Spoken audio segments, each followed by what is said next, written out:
The title of my talk, which is up here, is not of my own devising. It's the name of the Fulbright German Studies Seminar for 2010.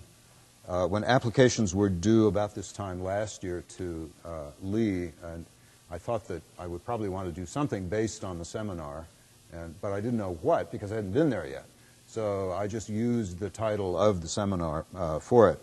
I said the Fulbright always wants to know what you're going to do with what you learn in their programs. And I said I would incorporate some of the experiences in my classes, which is what I imagine they always want to hear, but that also I hope to be on the list for a campus lecture series, which is the Robert L. Strozier Faculty Lecture Series. So here I am. Now, I've often had the feeling in going into classes that I was going to be talking about something I didn't know much about, but I would always be able to console myself by saying, but they know even less. But this time I can't do that, because I look out there and I see 2 or 3 native speakers of German. I see colleagues in departments where they study these matters more than I do. So I am just going to be an amateur venturing into somewhat untested waters. If we did have a demography department or a school of social work on this campus, I wouldn't even try it. But I do have to cover some of this material at an entry level in my cultural geography course. So, and that was my reason for wanting for applying to this seminar. So let me see what I can do with it here.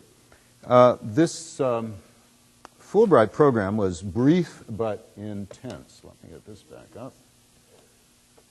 It's timed out. Hang on a minute. Okay, here we go. We went to, we gathered in a hotel in the Kreuzberg district of Berlin on the afternoon of June 9th and spent 6 days in Berlin.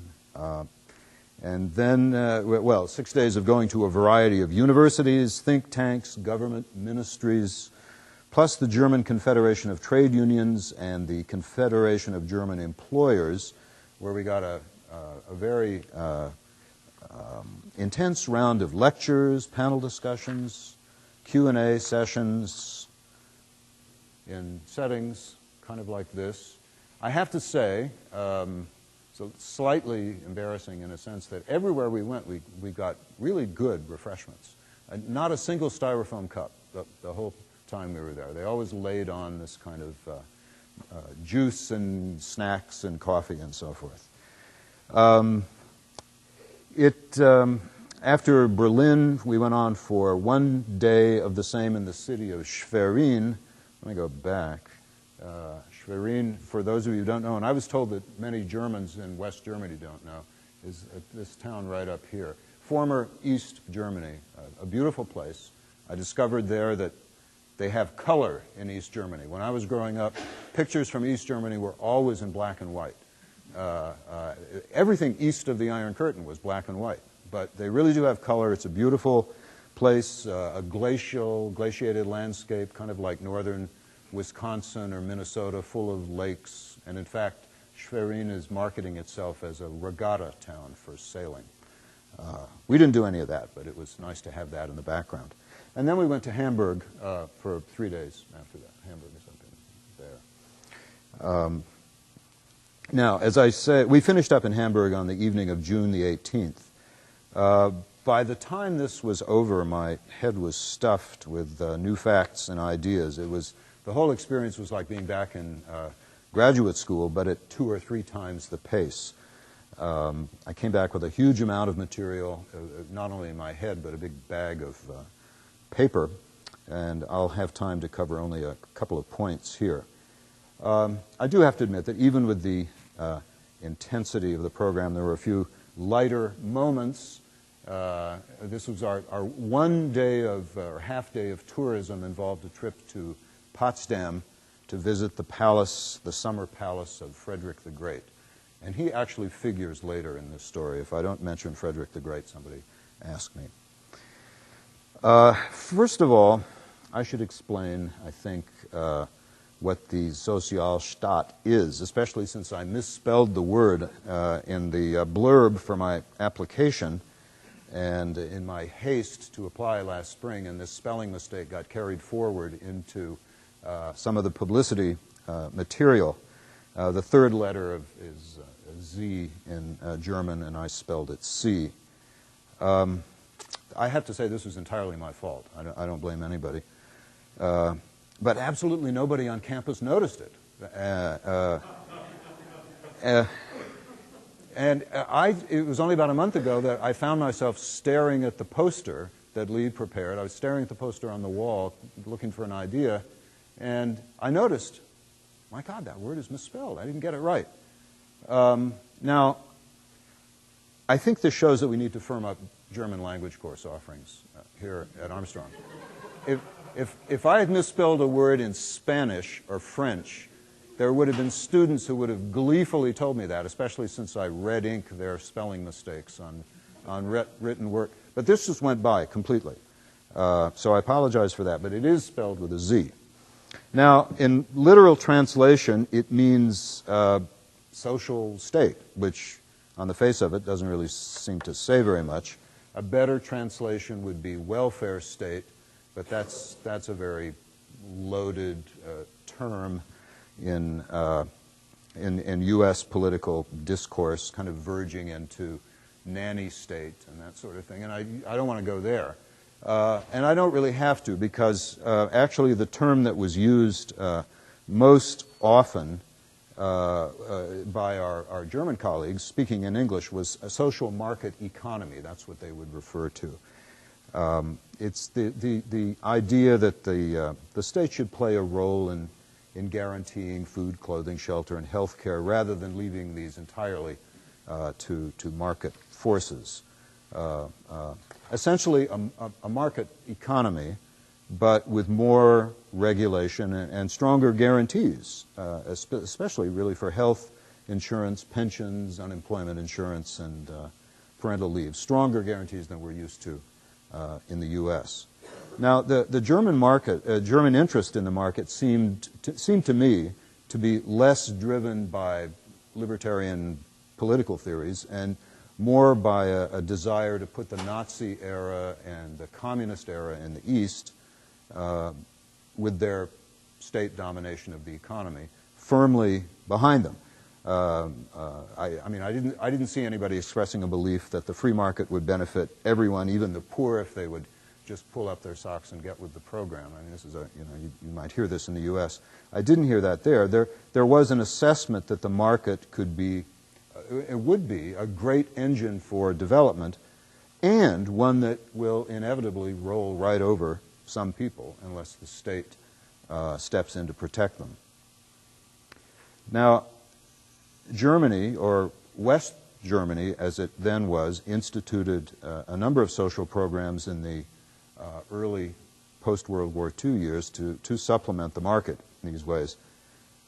Or maybe I should say reinstituted, because some of these went back as far as the 1880s, when this man, Otto von Bismarck, the first chancellor of the German Empire, inaugurated government health insurance, disability insurance, and a public pension plan, which is kind of the ancestor of Social Security. In its post-World War II form, the social market economy was most associated with the West German Chancellor Konrad Adenauer and his economics minister Ludwig Erhard. Adenauer was Time's Man of the Year in 1954. It's somewhere on the cover. So these are very prominent people in the reconstructed Germany of the years after the war. And proponents of this social market economy. It was acceptable both to the Christian Democrats on the right and the Social Democrats on the left, and is thought to have been central to the famous German economic miracle of Reconstruction after World War II. Now, here is something that I found. I've consulted with a colleague on the translation, and I think it's something like this. But this is evidently a kind of campaign poster for Ludwig Erhard.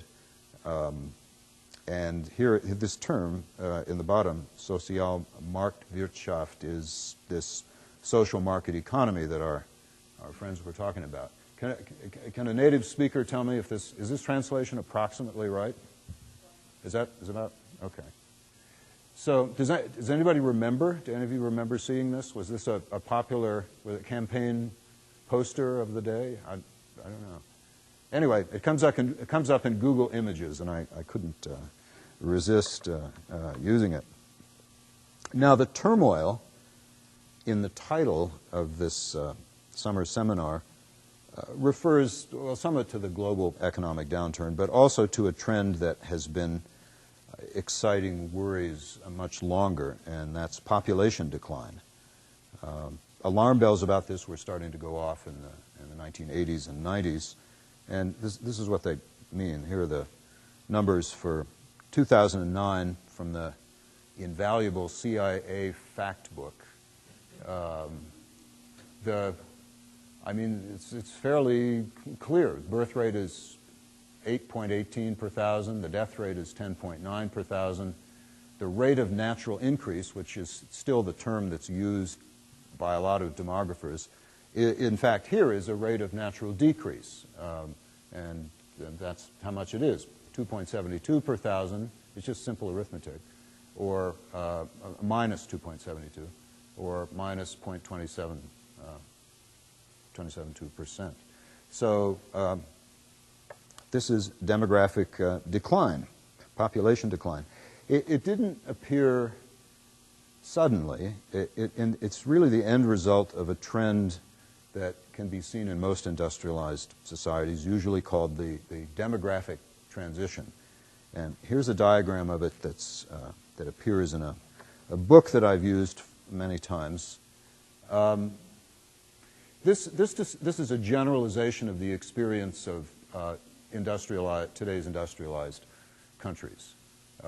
And it's sort of, here we go. The stage one of the demographic transition is most of human history up until about 200 years ago. 200, 300 years ago. And then in various different countries at different times, there began to be some changes leading to phase two. And the essential structure of the demographic transition is that the death rate declined before the birth rate did. And that caused a huge run-up in the total population. Phase two was the decline in the death rate appeared in northwestern European countries in the 18th century, and it had a lot to do with, well, it was the result of multiple causes all tending in the same direction. Improved food security, for example, resulting from new crops from the New World, chiefly the potato in northern Europe, a number of and also improved agricultural techniques, I should say, the efforts of improving landlords of the more enlightened landowning class, involving stronger draft animals that could pull plows that would cut more deeply into the soil and bring up plant nutrients that percolation from rainfall had carried down below the root zone of plants. So there's a big pulse of productivity that came from that. Swamp drainage, which we think of as a bad thing today, but which 250 years ago in Europe was a good thing, bringing wetlands into production. All of these things improved food security. And then at the same time, operating independently but converging, were improvements in public health. Not really modern medicine yet, although smallpox inoculation sort of came in towards the end of phase two, but more generalized things like the beginnings of an appreciation of the value of clean drinking water. The switch from thatched roofs to slate or tile roofs, which improved health because it reduced the amount of rat habitat, and fewer rats meant fewer fleas and meant less frequent outbreaks of bubonic plague. Okay? So a number of changes, all working together, brought down the death rate. The birth rate, however, remained largely unchanged. These were still mostly rural societies. Most people still lived in villages and were in agriculture. And in agriculture society everywhere in the world, having a large number of children is generally an asset rather than a liability. Kids start contributing to the family economy at an early age, and there's no Social Security at this time. Social Security consists in having at least one adult child who's going to grow up and take care of you when you get old and decrepit. So there are all numerous reasons. I mean, sometimes you read about pronatalist values, which is kind of doesn't really tell you very much, but there were those too in the culture, but very practical reasons in rural society for having large families. Then the transition from phase 2 to phase 3 had a lot to do with industrialization and urbanization. As the industrial mode of production began to take over more and more of the, produce more and more of the output, material output, and as the industrial mode of production gravitated towards cities, urban working populations grew. People left the countryside to seek their fortunes in the cities. And in city life, a large number of children ceases to be such an advantage and starts to become a liability. Even in the bad old days of factory labor for kids, they usually weren't sent out to work until they were 9 or 10 years old. So the period of dependency is longer, living conditions are more crowded, and in general, the advantages of large families began to disappear. So in phase 3 then, the birth rate came down towards, the death rate had continued to decline. Well, in this representation, it had pretty well gone as far as it could go. But at any rate, the main change was the birth rate declining towards it. And then we get into more modern times over here, where the birth rate and the death rate are approximately the same. So over here, you've got both birth rates and death rates, something like 35 per thousand. And over here, we end up with birth rates and death rates more in the single digits per thousand. In both cases, births and deaths are in balance with each other, so there's no net increase. But during the transition, the real transition is in phase 2 and phase 3. The fact that the death rate declined before the birth rate caused this big run-up in population, which now began to level off in phase 4. Malthus, Thomas Robert Malthus, was pessimistic the way he was because Malthus lived right around in here when England was in phase 2. He's a very smart man, but he was essentially wrong as far as England went. And there's no way he could have seen what was coming in the next century. And so it's not surprising that he had a rather gloomy point of view. Okay. Now, in its first form, and my impression is that this became a kind of a mainstay in the social sciences, kind of a basic idea, maybe back in the 1960s. I can't remember when I first ran across it, but it's 30 or 40 years old, and it was thought at that time that modern industrial societies would end up in phase 4 here.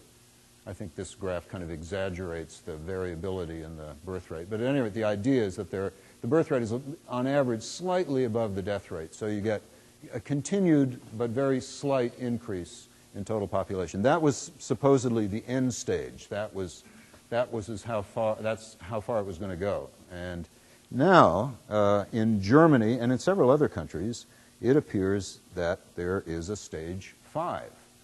Now, this diagram is essentially the same diagram, but it gives you a little more historical context down here at the bottom. But see, now we have a stage 5. So it turns out that in many countries, the birth rate did not remain slightly above the death rate, but actually fell below the death rate, which causes a net decrease. And that's what shows up here. But there are question marks in this representation of it because there are only a few countries that are in stage 5, and nobody knows yet whether this is some kind of permanent development or a blip in the big historical picture. But Germany is there. Okay, and that was one of the reasons I wanted to go on this seminar.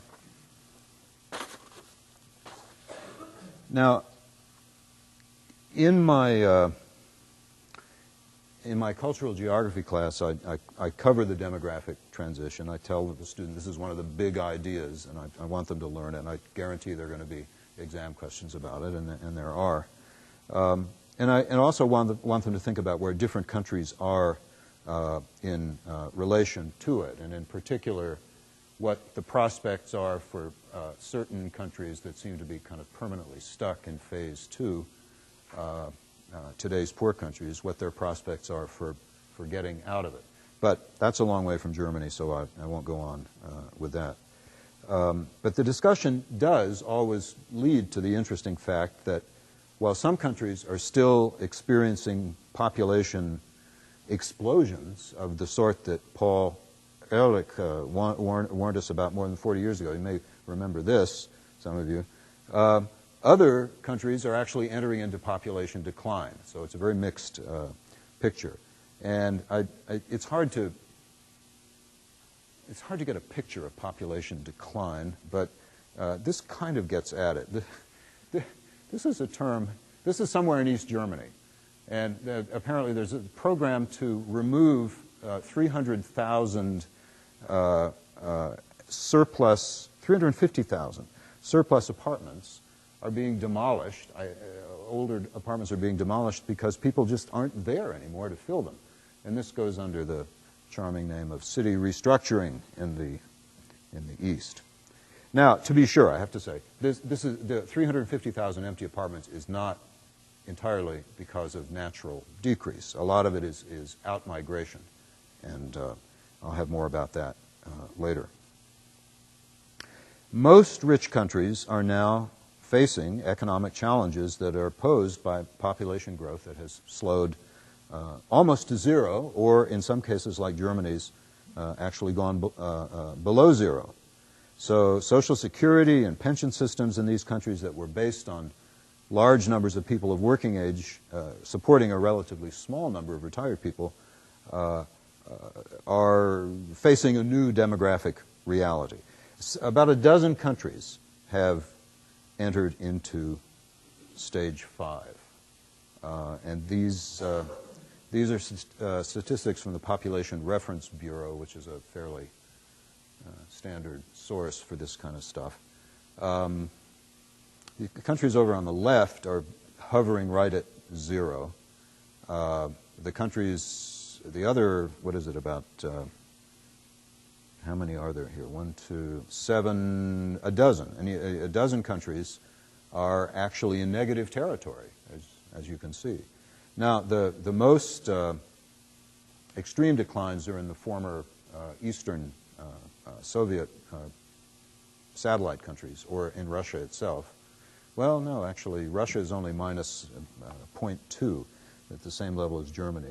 Ukraine is 0.4. They're either former Soviet republics or they are the satellite countries. And there are a variety of reasons for this that I don't have time to go into. But this does give you some idea that, this is, it's not just Germany. So I want to make that clear. The EU as a whole is at plus 0.1. So it's not very far above the 0 point itself.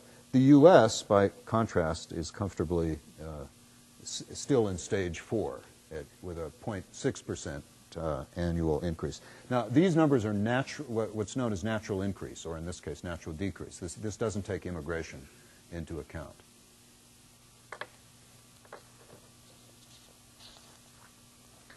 Germany is especially interesting, I thought, because it's the largest and richest EU country. Well, it is period, but it's also certainly the largest one in negative territory. Now, you might ask, what's wrong with population decline? Wouldn't it leave more room and more resources for everyone else?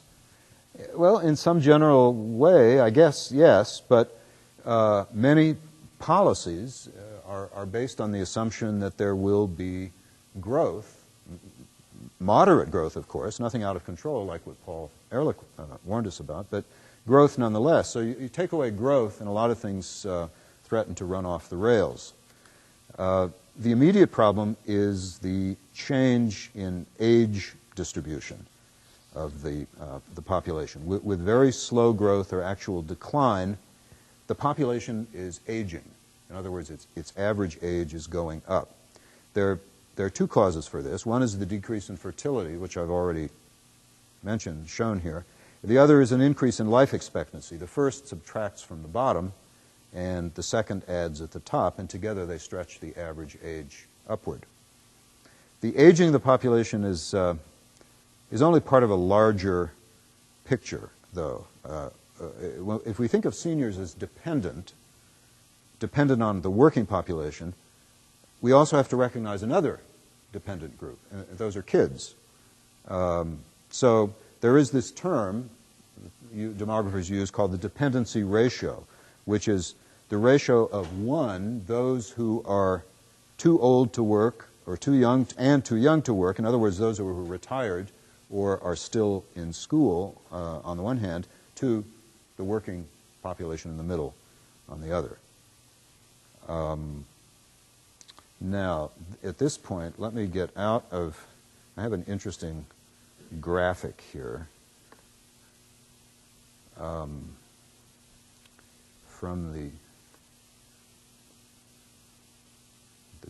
German agencies have prepared, the Federal Statistical Organization, I guess we'd call it. And this is one way to show age distribution, age and gender distribution in society. So this is, well, 1980. Let's go up. This is a little out of date. Here we are today, okay, in 2010. And there's the baby boom generation right in there. And what we can do is, a nice little feature of this is that, I think it was this one. Yeah, we can show dependency. Now, dependency, I think I can adjust this downward. 20 is probably more realistic, but often, that's not the way I want to go. I should have left well enough alone. Let's see here. Get rid of that. Okay.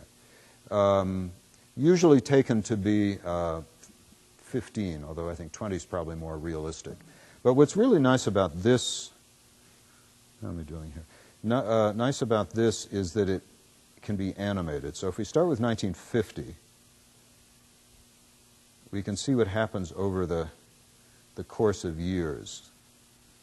So here's the baby. The baby boom generation is kind of showing up here in the younger years, and then the baby bust. And here it is, the baby boom generation working its way, working our way, I should say, up in the age structure. So here we are at 2010. Now this is all projection from now on. The previous part was actual statistics. And this thing runs up to 2060. So what you can see is that you get these much older, larger bulge of people in older dependency, but they're fewer in the younger dependency. So that has to be taken in as part of the story. Let me just, this is another interesting feature that has nothing to do with what I'm going to say, but you can show the surplus of men or women on this thing as well. And not surprisingly, there are always a lot more older women than older men. You just go to a nursing home and visit somebody and you can verify that. But in some age groups, they're projecting a slight surplus of men also. That's kind of interesting. But in the younger ages. All right. Well, this thing, you can spend endless hours playing around with this thing. This is the scenario here. Let me go back to 2010. This is the scenario that most actively describes. This scenario here, nearly constant birth rate. They say birth rate. Actually, this is what is, at least in English usage, is called fertility rate. 1.4 children per woman, and then you can see there's some expectations about life expectancy. This is kind of in line with what is true today, but you can play with it. You can get it. Let's see, variant 2. Oh, that increases net migration, and variant 3. what is variant 3? Oh, it increases the fertility rate to 1.6, which most people think is unlikely. And then this variant here brings the fertility rate what it is today, and I guess just increased life expectancy. So these are things you can tinker with. But let's just stick with variant 1, which seems to be the actual reality of today. I'm not sure why it changed color on me here, but it did. Anyway, you can see it, I hope. All right. So increased life expectancy is it does means more of the population in the older post-retirement age group, and decreased fertility means a smaller population in the younger or the working age group. So stories about the problems that are associated with more and more people, more and more older dependents, have to be tempered a little bit with the idea that we're going to have smaller numbers of people in the younger age groups. Now, how high the total dependency ratio can be, in other words, or to turn it around, how small a proportion of the population can be economically active while the country still remains prosperous, I don't know. I don't know if anyone knows the answer to this question. There must be some level at which the dependency ratio simply becomes too big, but that's a complicated question that would involve other arrangements like even things like the length of the workday or degrees of mechanization, other kinds of social arrangements. But the point I want to make is the fact that a population is aging does not necessarily mean that its dependency ratio is increasing, because there's this shift within the dependent population away from the young and towards the old. There are more older dependents, but there will be fewer younger dependents. And furthermore, almost all young dependents are entirely dependent. Child actors and entertainers are about the only exceptions I can think of. Whereas many older dependents are not necessarily very dependent at all.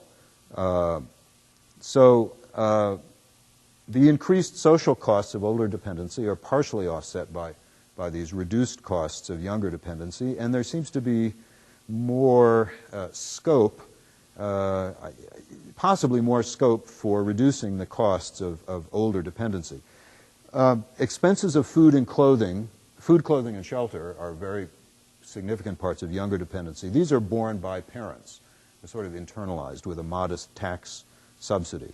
The education is the largest public expense of younger dependency. And let's see, I need to get out of this and go back here. There we go. And I'm going to turn to some U.S. numbers here. According to the UN Human Development Program, the U.S. spends 5.7% of GDP on education. Germany spends 4.6%. The U.S. spends 5.7% of GDP. Pensions and health care, which comprise the largest public expenses of older dependency, are about 4.8% of GDP for Social Security and 3.5% for Medicare. Okay, now here are those numbers graphed. And to me, they're not as high as I would have expected them to be. I guess maybe that's my... Here, this is old age and survivor. What do they call this? It's the official name for Social Security. Old age and survivors insurance and disability insurance. The blue line is Social Security. And the red line is hospital insurance and supplementary medical insurance, which is Medicare for short. And so here is where they are today in 2010, and these are projections from the boards of trustees out for many, many years into the future. So on this rough approximation, 8.4% of U.S. GNP goes for older dependency versus 5.7% of GNP for younger dependency. So it's still, older dependency is still costing more, but it has to be offset you have to keep in mind that there is this younger dependency as well. And there seems to be very little prospect of running kids through the educational system faster and getting them into the workforce earlier. The trends are really in the opposite direction, towards dependency being stretched out out of the teen years and into the 20s. So there may be more opportunities for society in reducing the costs of senior dependency than in reducing the costs of younger dependency. And we heard a fair amount about this from the Fulbright interlocutors. Here's an interesting example of possible savings. Healthcare in the U.S., including Medicare, is notoriously inefficient and expensive compared with other rich countries. So there's a lot of room for improvement there. You can see in this slide, first of all, this shocks students, a lot of them. The U.S. is nowhere near being number one in life expectancy. Japan is more than 4 years ahead of us. And multiple countries, there must be 15 or 20 countries in there, that have a higher life expectancy than the U.S. does. And they all spend a whole lot less. There's a whole cluster of them that have 2 years more life expectancy and spend half as much on health care. So there is clearly room for improvement there.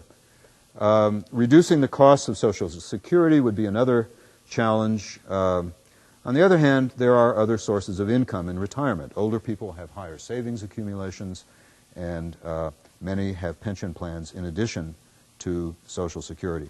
In addition, we can question the assumption that people are going to be retired by 65. The age of 65 is getting younger in terms of its being a mile marker in life's journey. When Social Security was set up in 1935, life expectancy at birth in the U.S., average, men and women averaged, was about 60, which gives some credence to the claim that the average enrollee wasn't going to live long enough to collect any benefits. Now life expectancy at birth is up to 78 for men and 81 for women. Now, to be fair, life expectancy at birth may not be the most relevant statistic here. Infant and child mortality were much higher in the 1930s. If you just look at life expectancy for people who made it to 65 when Social Security was instituted, it was already 12.7 years. So those people did collect something. In 2005, according to the CDC, life expectancy at 65 averaged for men and women was 18.6 years. So since the beginning of Social Security, there's been a gain of 5.9 years in life expectancy at age 65. So 65 may not be hugely younger. I mean, we're not quite ready to say that 65 is the new 45, but we're getting there. Social Security retirement age is going up in response. Even for the oldest faculty members at Armstrong, it's already 65 plus some months. For everybody born after 1960, it's 67. Germany is also on its way to 67, and we heard several people talk about 70 being a kind of target retirement date.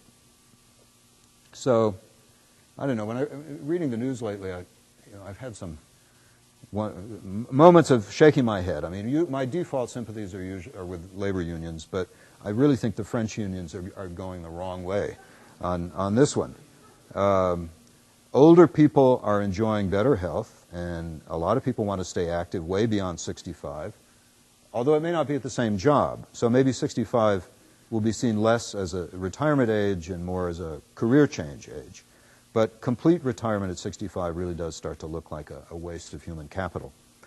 Now, in Germany, various reforms have been proposed, and we heard a fair amount about those. Germany's long had a pay-as-you-go system, which is like what we have in Social Security.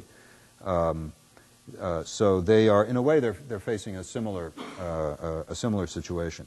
Proposed reforms in Germany that we heard a lot about were higher retirement age, and also funded pensions. Now, that is to say, Social Security in the U.S. and Germany are not funded because it's pay-as-you-go.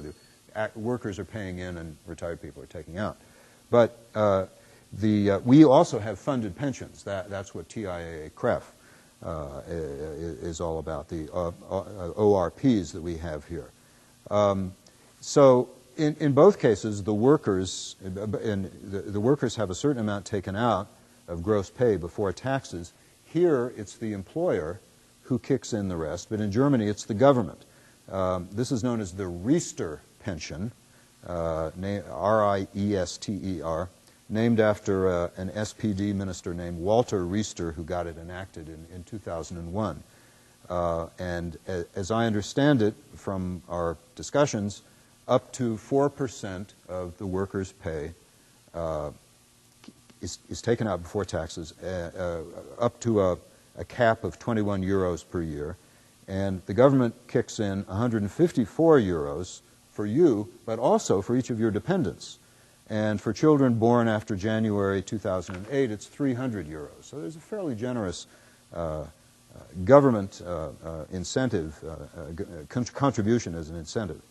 Now, raising the retirement age gets us into questions of health. Clearly, we are experiencing an increase in life expectancy, but is this an increase in expectancy of life in good health? And we had quite a bit of presentation material about this. And the two are not necessarily the same. And also the question arises, good health for what kind of work? So professors and lawyers can keep working well into their 70s and maybe their 80s. Daniel Shore, one of my favorites, was providing weekly commentary on Saturday mornings on NPR right up until a few weeks of his death at 93. So, but that's indoor work. People who do outdoor work face a different reality, and a lot of people have been interviewed recently and talking about the increased retirement age, people who do construction work or telephone linemen or something, and they point out that they really can't, even 65 is an unrealistic expectation. You really get, so you can't really do this kind of work much past your late 50s without endangering your health. But this could be, I don't know, this kind of thing could be adjusted. We could have a retirement, rather than calendar age, we could have arrangements where you could retire at 65 or after 40 years, whichever came first. Let me just move on. I'm getting the signal here. What we're getting here is some need to redefine what work and career mean. There is a tendency now to regard retired people who want to get back into the workforce or stay in the workforce as marginal, contingent workforce, temps, part-timers, which may be fine for a lot of people, but it's easy to imagine that in future years, 1 or 2 or maybe 3 decades of this kind of thing will not be so satisfying and maybe doesn't represent the best use of human capital. Now, just in case you wondered, human capital wasn't something that Gary Becker invented 20 years ago. He was mentioned a lot, but actually Adam Smith had the idea a long time ago. Some of you may have bristled at the notion of regarding education of the young as a mere cost. And if you believe in the human capital idea, you would say it is an investment. But if developing the knowledge base and intelligence of society is an investment, then why wouldn't making the lives of those who live there and carry that in their heads, long and healthy, be investment in human capital as well? And this, in fact, is a tendency that we heard quite a bit about. The idea then would be that healthcare would be increasingly acknowledged and classified in positive terms as a growth industry, a labor-intensive growth industry, not a drain on the economy, but an important part of it. So that is another tendency. Some of you probably thought I was going to talk about immigration, and I did have a few comments on immigration, which I can cover, and also former East Germany versus West Germany. But maybe I better stop here. It's almost 1 o'clock, and just see if there are any questions about this stuff so far. Yeah.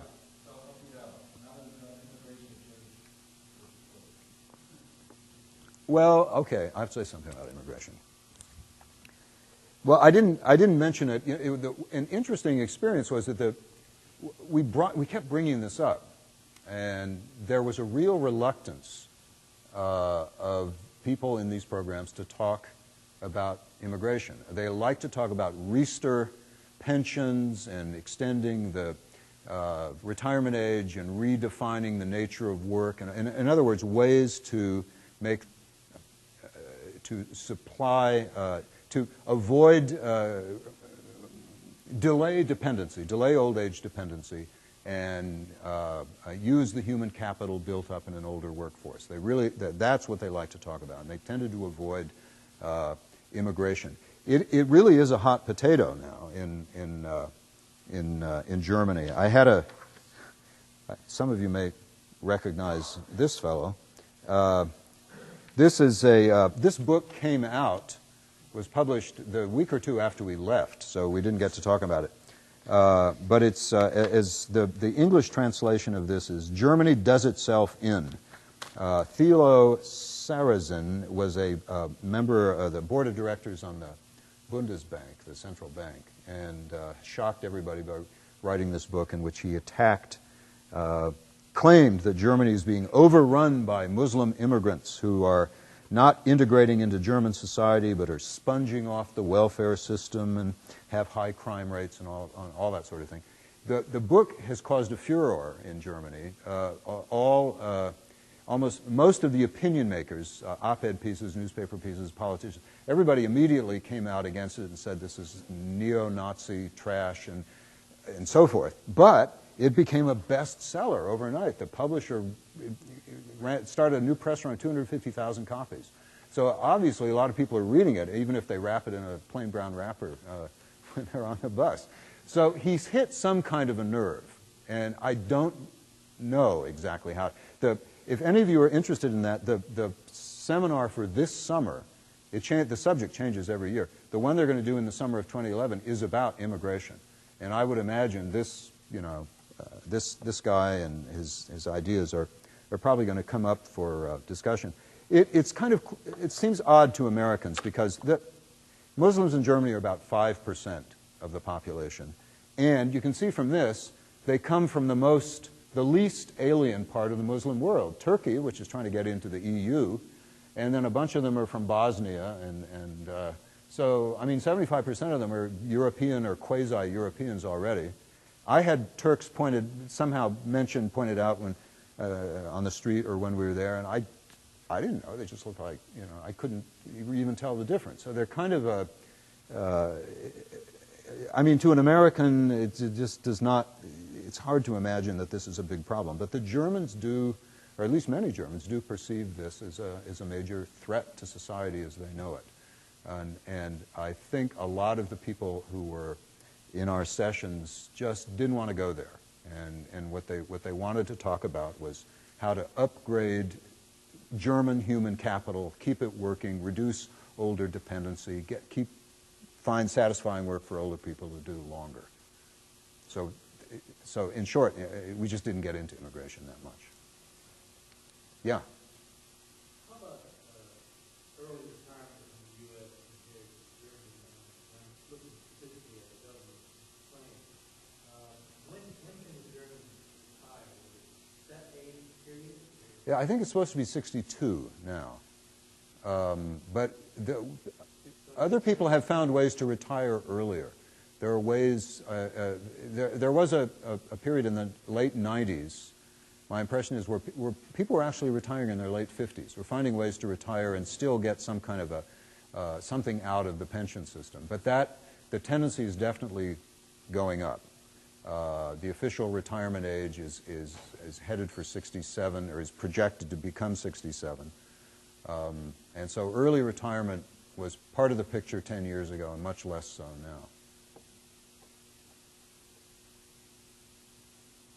Any other?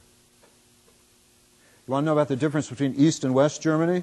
This is an interesting little point. We were in one East German town. In fact, that picture where we were sitting around the table was actually in in Schwerin, not in Berlin. Some of the larger cities are doing well in terms of population. Berlin, Leipzig, Erfurt, Dresden, Potsdam, which is where Frederick the Great's palace was. Potsdam is supposed to have the highest rents in all of Germany. But a lot of East Germany is kind of emptying out, former East Germany. Smaller cities with a narrower economic base are really on the skids due to what's known as post-Soviet deindustrialization. A lot of small villages and small towns are on the verge of abandonment. And one thing we heard from several people is that the ones who are leaving are the young and best educated, of course, that's not surprising, but they tend to be women.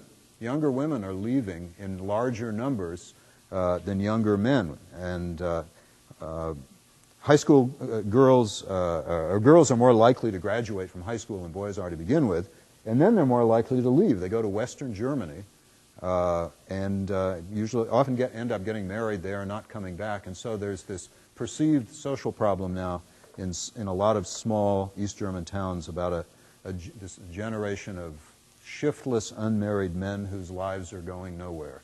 And, you know, what are they going to do about it? I mean, these people seem to be destined for some very low-end jobs, and this is viewed as a major problem in the East. Yeah.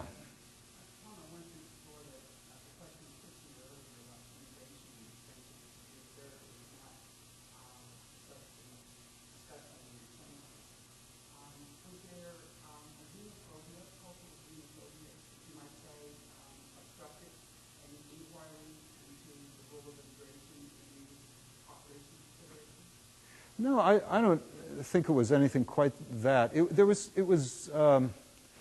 subtle. It was a tendency. It was a steering the conversation. You know, somebody would ask a question about immigrants filling these jobs or immigrants making up numbers or something, and somehow the answers would always end up kind of dealing in a perfunctory way with immigration and then steering the conversation back towards what to do about upgrading and further investing in the German workforce. So there just seemed to be a kind of reluctance. Nobody actually said, "Oh, we don't want to talk about that," but it was the conversations were steered away from any serious consideration of immigration. Now, it may be. I mean, the German Fulbright office in Berlin was the one who they made the program and picked all the people. And it just may be somehow an artifact of their selection process. And they may get a whole different bunch of people. Well, they'll have to this in the summer of 2011 because immigration is going to be the topic. So it was subtle. Xenophobia is too strong a word. It was just kind of, well, let's not talk about that. Let's talk about this. You know, is that kind of thing.